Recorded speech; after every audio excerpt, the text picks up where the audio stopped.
Selama beberapa menit ke depan, aku ingin ngajak kalian fokus untuk membahas sesuatu terkait dengan proses penilaian pada siswa, di mana siswa ini nilainya tiba-tiba hancur di mata pelajaran tertentu hanya karena dia tidak ikut les lagi dengan guru tersebut. Jadi gini ceritanya, ada seorang siswa kelas 12 yang sudah memasuki ujian akhir dan ingin fokus untuk persiapan kuliah. Sebelumnya dia ini ikut les privat dengan salah satu gurunya sendiri dan gak ada masalah saat itu, kayak semuanya itu berjalan dengan normal.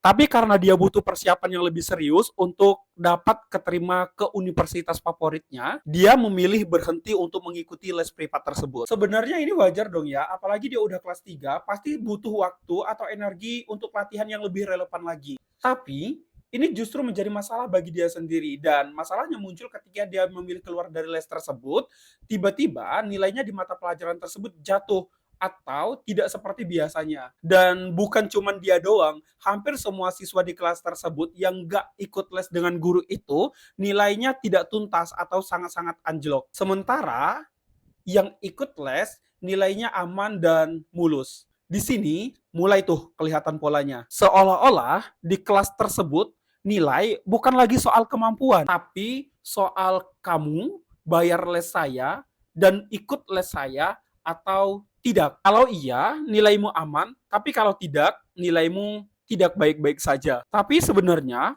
aku juga bingung.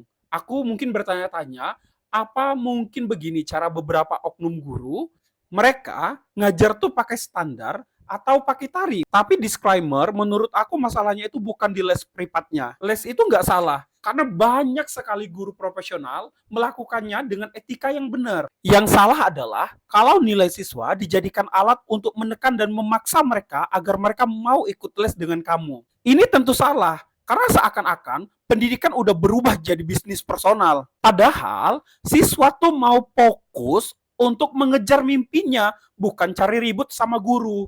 Tapi kalau nilai sudah dijadikan hukuman, jelas ini bukan lagi tentang belajar. Ini tentang orientasi yang sudah bergeser sangat jauh dan tidak sesuai dengan esensi pendidikan. Dari mendidik jadi mencari untung. Cerita ini sangat penting agar kita sadar, ternyata bukan hanya siswa yang perlu dibina. Kadang justru oknum gurunya yang perlu kita ingatkan terkait integritas. Aku nggak tahu cerita ini hanya dirasakan oleh siswa yang cerita sama aku, atau kalian juga pernah merasakan hal yang sama.